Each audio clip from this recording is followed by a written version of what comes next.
Hai Sobat Pustaka, perkenalkan saya Zulfi, dan kali ini saya akan mengajak Sobat Pustaka semua untuk mereview buku kumpulan soal Olimpiade Sains Nasional di bidang IPS untuk tingkat SMP sederajat.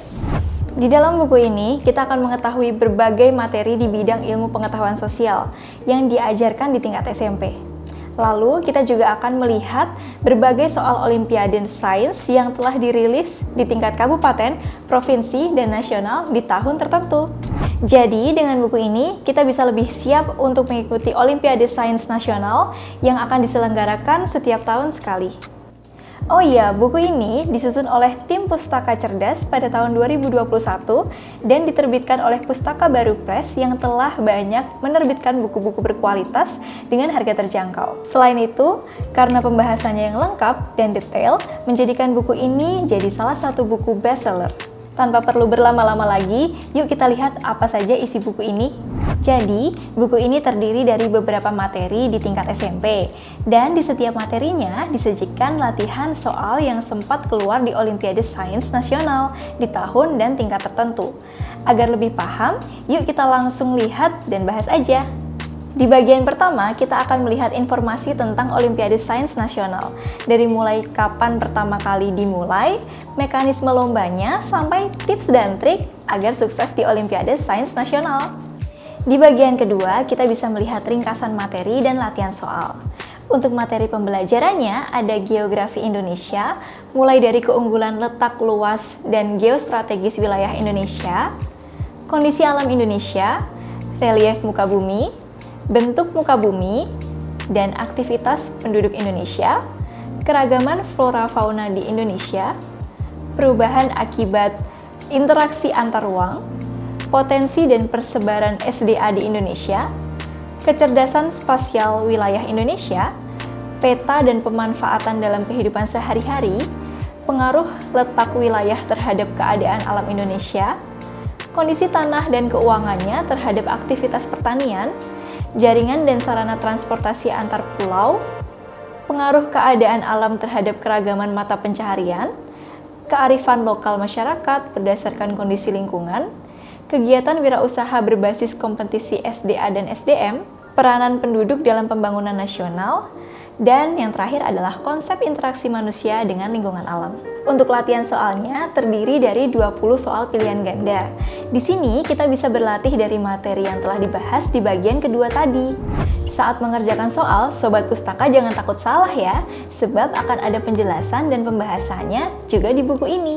Lalu di bagian berikutnya kita bisa mempelajari materi ruang dan interaksi antar ruang, mulai dari pengertian ruang dan interaksi antar ruang, kondisi geografis negara anggota ASEAN, pluralitas anggota ASEAN, sampai peningkatan kualitas penduduk. Dari sini, kita akan melihat soal latihan yang terdiri dari 20 soal pilihan ganda. Di bab-bab berikutnya, ada materi tentang perubahan keuangan dan interaksi antar ruang negara-negara Asia dan negara-negara di benua lainnya, serta dampaknya bagi kehidupan manusia dengan submateri turunannya. Lalu, ada materi kelembagaan sosial dan pranata sosial dengan submateri turunannya. Kemudian, ada materi dinamika interaksi manusia dengan submateri turunannya. Lalu, ada materi penyimpangan sosial dengan submateri turunannya. Kemudian, ada materi bentuk dan sifat dinamika interaksi manusia dengan lingkungan alam, sosial, budaya, ekonomi dengan submateri turunannya.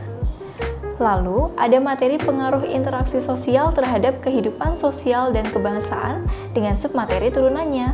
Selanjutnya, ada materi mensitesis interaksi antara manusia dan ruang ekonomi dengan submateri turunannya.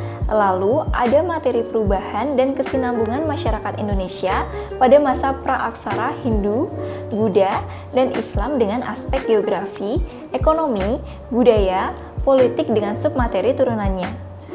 Lalu, ada materi perubahan dan kesinambungan sosial, budaya, ekonomi, politik dari masa penjajahan tumbuhnya semangat kebangsaan. Sekarang kita coba mengerjakan beberapa latihan soal beserta kunci jawabannya yuk. Misalnya, di materi tentang geografi Indonesia. Di soal nomor 1 ada pertanyaan yang sempat keluar di tingkat kabupaten pada tahun 2012. Pertanyaannya adalah, setiap peta harus mencantumkan komponen-komponen di bawah ini, kecuali A. Legenda, B. Luas, C. Skala, D. Arah. Menurut kalian jawabannya apa nih? Kalau aku B, yaitu luas. Biar lebih yakin, yuk kita lihat apakah jawabanku benar. Ternyata jawabanku benar. Nah, pembahasannya adalah komponen-komponen yang digunakan dalam penggunaan peta terdiri dari A. Judul peta, merupakan bagian yang menunjukkan isi dari suatu peta. Misalnya, sebuah peta tambang di Indonesia ditampilkan dengan wilayah-wilayah daerah tambang. B. Skala peta, menunjukkan perbandingan antara yang ada di dalam peta dengan jarak yang ada di lapangan. C. Orientasi utara, merupakan bagian dari komponen peta yang biasanya dimiliki oleh peta dan disimbolkan dengan anak panah. D. Simbol peta, merupakan sebuah tanda yang mewakili objek yang dipetakan sehingga orang yang melihat peta tersebut akan mudah memahami tentang peta. E. Garis koordinat, merupakan garis hayal yang terdapat pada peta yang terdiri dari garis lintang dan garis bujur. Sekarang kita lanjut ke soal di materi ruang dan interaksi antar ruang yuk.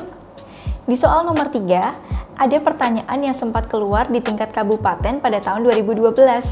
Pertanyaannya adalah, salah satu bentuk organisasi berdasarkan kewilayahannya yaitu A. OKI, B. ILO, C. UNESCO, D. ASEAN.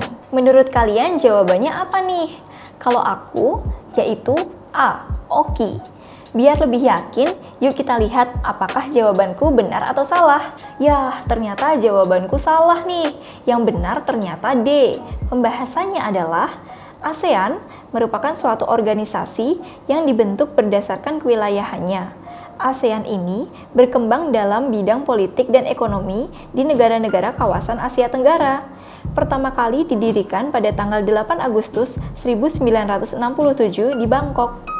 Sekarang kita coba ke soal materi di bidang perubahan keruangan dan interaksi antar ruang negara-negara Asia dan negara-negara di benua lainnya, serta dampaknya bagi kehidupan manusia yuk. Di soal nomor 19 ada pertanyaan yang sempat keluar di tingkat kabupaten pada tahun 2014. Pertanyaannya adalah, salah satu sumber daya alam di kawasan Asia Tenggara yaitu the Southeast Tin Belt.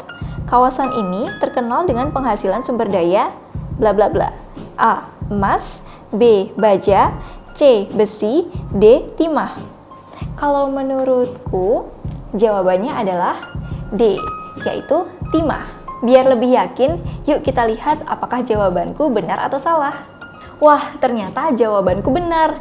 Di sini kita bisa melihat penjelasannya, yaitu salah satu sumber daya alam di kawasan Asia Tenggara yaitu the Southeast Tin Belt. Kawasan ini terkenal dengan penghasilan sumber daya timah. Arti dari tin adalah timah. Untuk pertanyaan selanjutnya, kita lihat di nomor 12 yuk.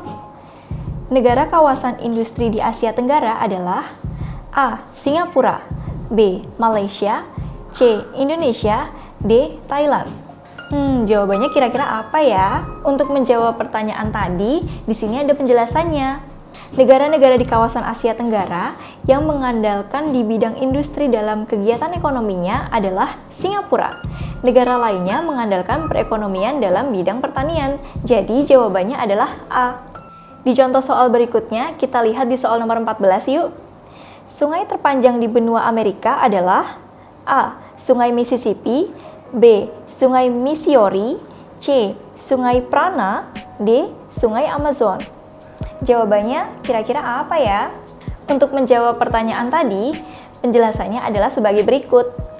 Luas benua Amerika mencapai 42.188.000 km persegi. Memiliki beberapa sungai, antara lain, sungai pertama adalah Sungai Amazon yang memiliki panjang 6.515 km yang berada di Brazil. Sungai kedua adalah Mississippi yang panjangnya 6.020 km dan berada di Amerika Selatan. Yang ketiga adalah Sungai Parana yang panjangnya adalah 4.880 km, berada di Brazil dan Argentina. Yang keempat adalah Sungai Mackenzie yang panjangnya 4.250 km dan berada di Kanada. Yang kelima adalah Sungai Tocantins Araguaia yang panjangnya 3.211 km berada di Brazil dan Peru. Yang terakhir adalah Sungai São Francisco yang panjangnya 3.180 km dan berada di Brazil. Jadi jawaban nomor 14 adalah D. Berikutnya ada pertanyaan di nomor 16. Pertanyaannya adalah, negara Asia yang sering melakukan pertukaran pelajar dengan Indonesia adalah A. Jepang, B. Inggris, C. Norwegia, D. Jerman. Pertanyaan ini kira-kira jawabannya apa ya? Yuk kita lihat pembahasannya. Pembahasannya adalah, negara Asia yang sering melakukan pertukaran pelajar dengan Indonesia adalah Jepang, negara Inggris, Norwegia, dan Jerman, merupakan negara kawasan Eropa. Jadi, jawabannya adalah A. Kalau kita bahas semua materi dan latihan soalnya, sepertinya akan panjang sob. Jadi, untuk soal-soal berikutnya, bisa kalian pelajari sendiri di rumah ya. Nah, itu dia pembahasan buku kumpulan soal Olimpiade Sains Nasional di bidang IPS untuk tingkat SMP sederajat kali ini. Kalau kamu ingin mengikuti ajang Olimpiade Sains Nasional di bidang IPS untuk tingkat SMP sederajat, buku ini wajib banget kamu punya. Karena materi dan latihan soalnya sangat detail dan sangat lengkap. Jadi sangat recommended untuk jadi buku acuan. Oh ya, buku ini juga bisa kamu dapatkan di toko-toko buku terdekat atau kamu juga bisa membelinya secara online di Tokopedia, Shopee, Bukalapak, dan Lazada. Menurut saya, buku ini sangat lengkap dan detail, sehingga sangat membantu dalam memahami soal-soal yang keluar di Olimpiade Sains Nasional di Ilmu Pengetahuan Sosial tingkat SMP. Selain itu, harganya murah dan sudah dapat bonus aplikasi yang berisi soal Olimpiade Sains Nasional. Kalau kamu berencana untuk mengikuti Olimpiade Sains Nasional di tingkat SMP di bidang ilmu pengetahuan sosial, buku ini wajib kamu punya. Sekian dari saya Zulfi, sampai bertemu di video berikutnya Sobat Pustaka.